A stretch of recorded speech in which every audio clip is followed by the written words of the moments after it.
This is TradeFlow News, bringing you relevant news and insights from around the world. TradeFlow News, enabling trade for SMEs and economies worldwide. These are some of the key topics that we will be looking into in today's program.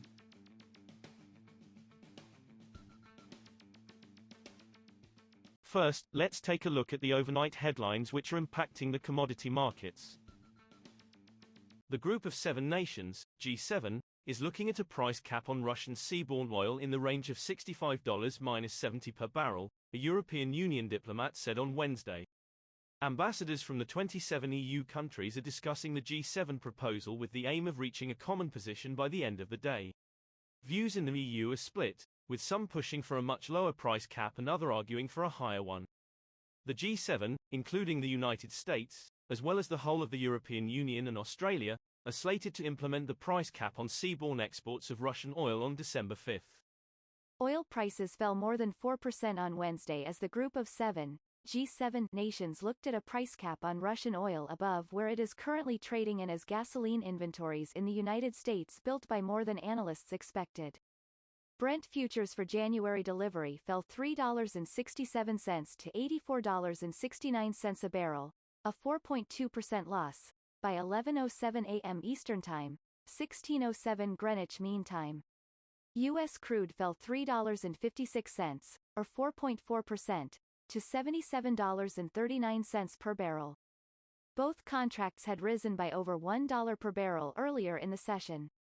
U.S. gasoline stocks rose by 3.1 million barrels, according to the Energy Information Administration.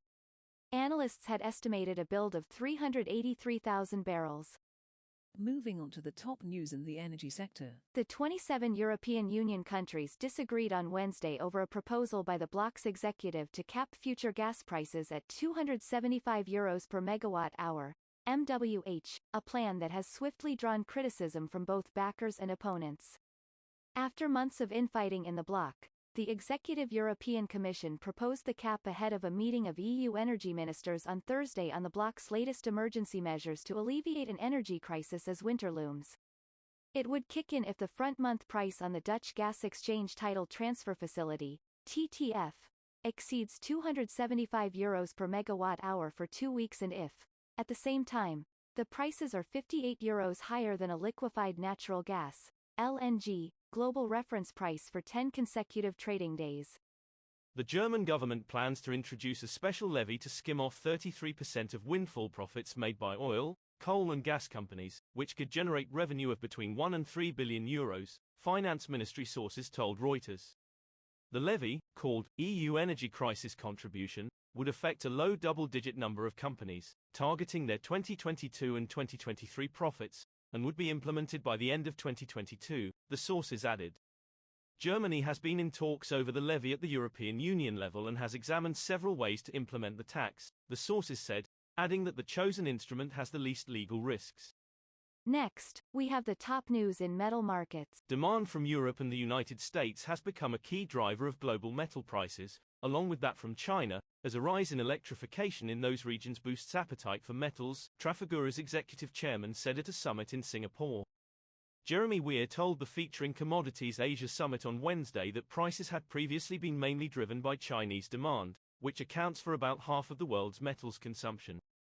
The comments come amid a global movement by governments and automakers to boost electrification and the production of electric vehicles, with corporations in Europe facing regulatory pressure to cut carbon footprints.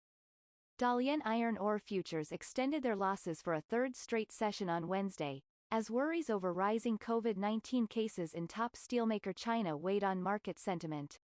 The most traded January iron ore on China's Dalian Commodity Exchange ended daytime trade 0.4% lower at 732 yuan and 50 fen, $102.44, a ton, off an earlier low. On the Singapore Exchange, the benchmark December iron ore was up 1.7% at $95.05 a ton as of 0715 GMT.